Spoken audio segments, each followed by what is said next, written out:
Hi, my name's Luis, and you are listening to the University of Chicago Public Policy Podcast.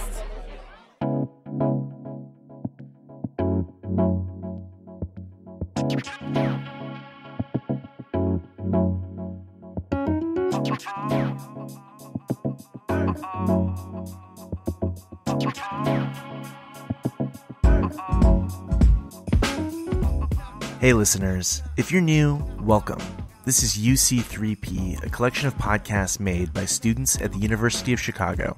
And if you're not new, well, we're happy you decided to return.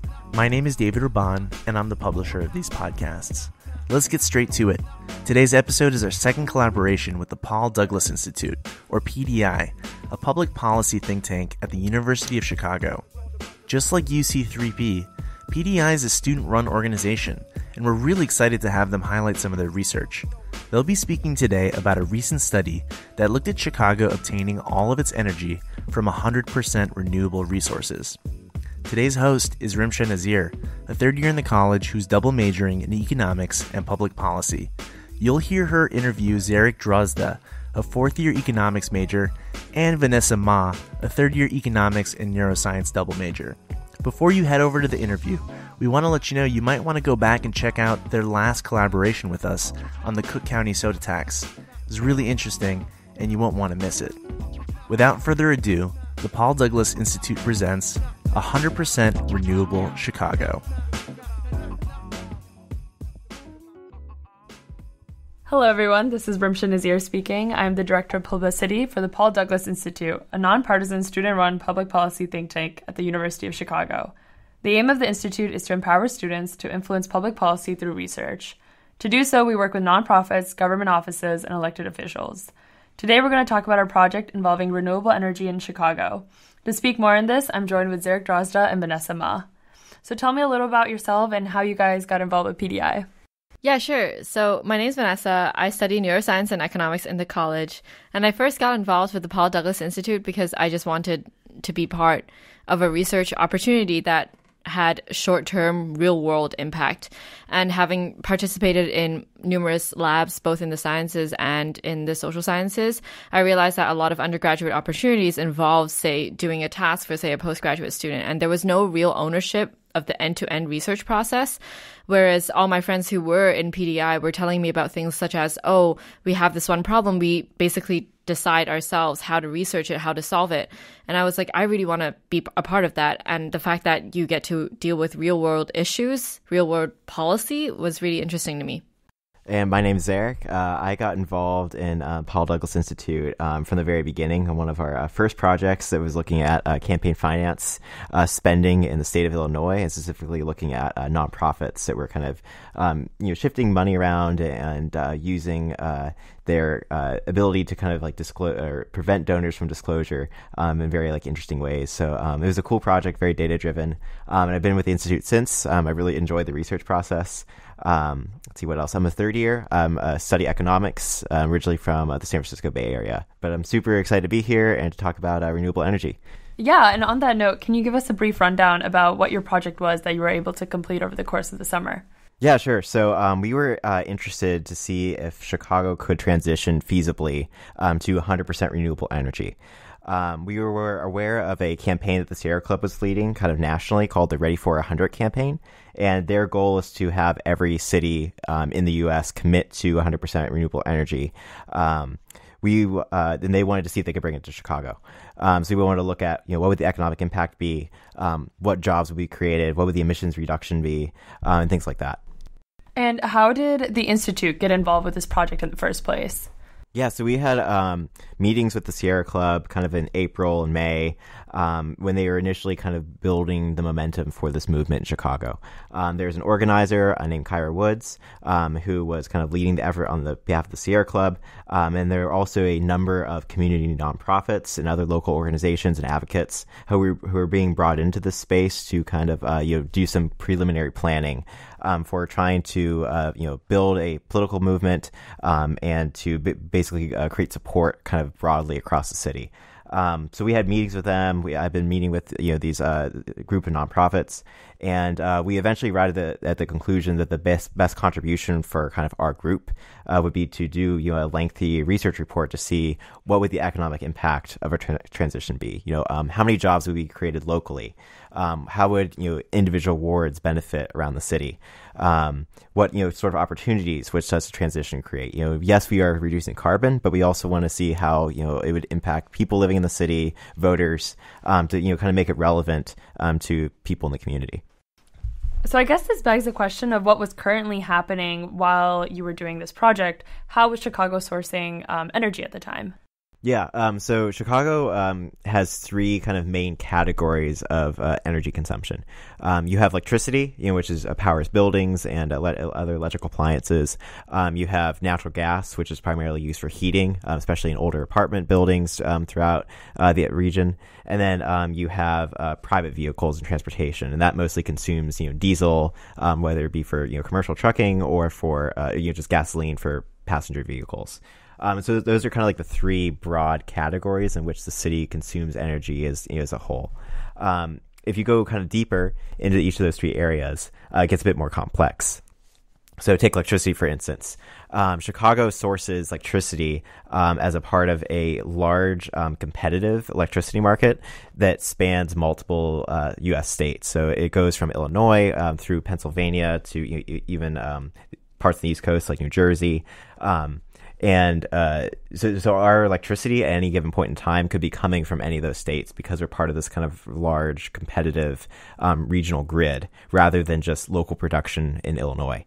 Natural gas comes from pipelines that move in and out of the state. There's a lot of production, as you can imagine, in kind of like the upper Midwest with fracking in Ohio and parts of Wisconsin and Michigan.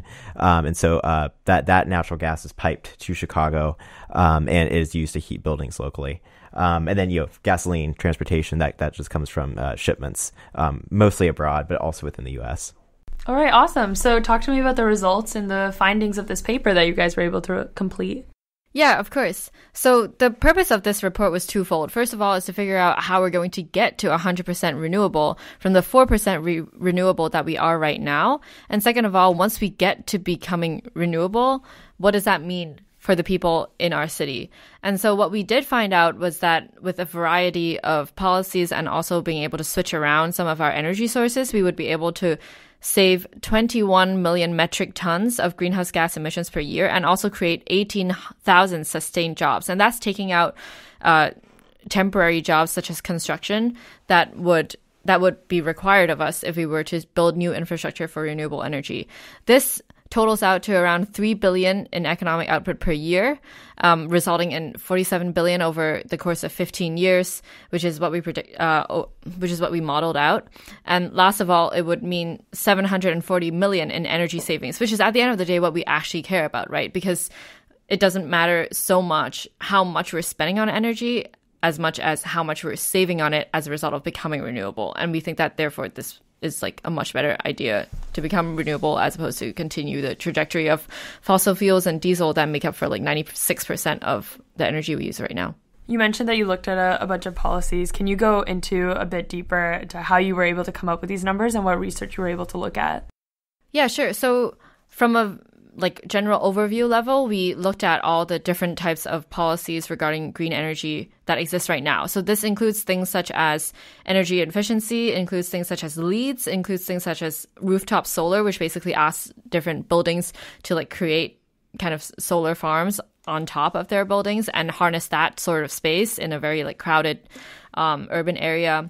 And also trying to understand how we can switch energy sources within our power grid so that the sources that currently produce using renewable energy such as wind and solar primarily are directed to Chicago's consumption. Yeah, and so the way we structured our research is we first started with, we had to understand how much Chicago currently consumes, right? So we had to get data basically estimating how much electricity Chicago buildings and the every entity within the city boundaries consumed. And that was not publicly available. So we had to find proxies to be able to estimate how much energy Chicago consumes. It might seem a little ridiculous, so that's not kind of just publicly available information, but it's actually somewhat difficult for individual cities to anywhere in the U.S. to be able to estimate their kind of electricity consumption based on city boundaries, because that's not how this energy data is typically reported. It's typically done at the state level, and so finding the more specific city level is difficult. And certainly the local utilities have that information, but then that requires going into their individual accounts and looking at aggregating usage across every building in Chicago. So we found some data provided publicly on the City of Chicago's website in a partnership with some consulting companies that produced a portion of the energy usage data in Chicago buildings. And then we also use outside sources and online tools that were kind of like calculators that estimated energy consumption based on the size of population of a city. So we started there.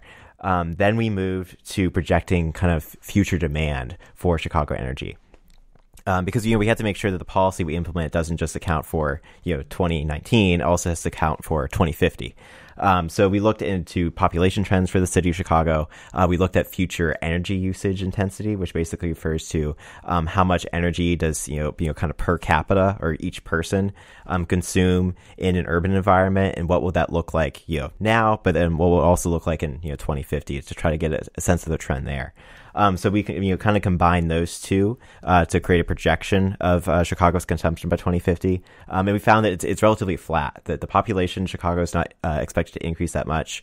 Urban energy usage intensity for cities in the U.S., at least, are expected to decline, if not remain kind of flat over the next 30 years. That's not at all the case in developing countries. That's a very different kind of setting.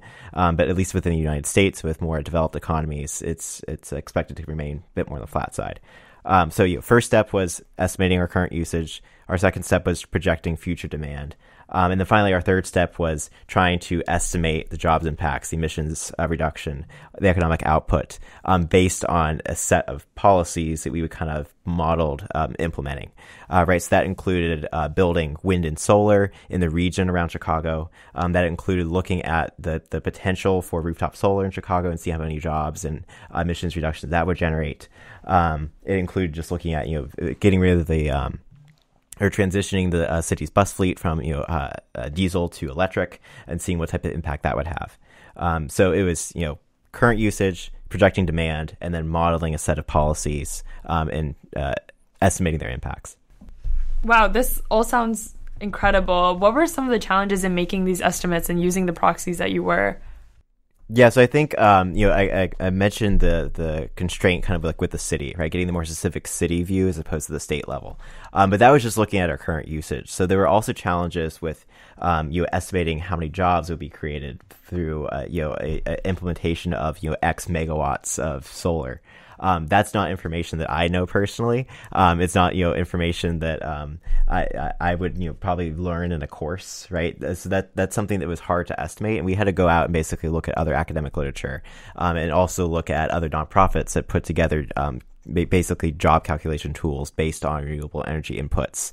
And so we use, lots of external resources to kind of come up with proxy estimates that we thought were, a pretty good ballpark estimate.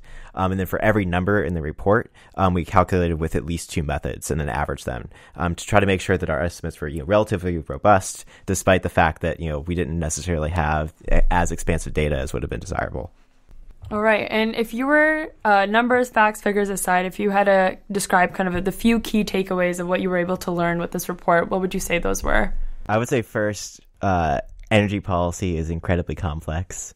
I knew nothing about how energy worked going into the summer, and I learned way too much coming out because it's legally complicated. You need to know physics, frankly, to have an engineering background to understand what kind of requirements exist for renewable energy, and creating basically what it is, a new grid based on a very new source that has its own kind of set of constraints with regard to weather and and having to store energy overnight, and things like that.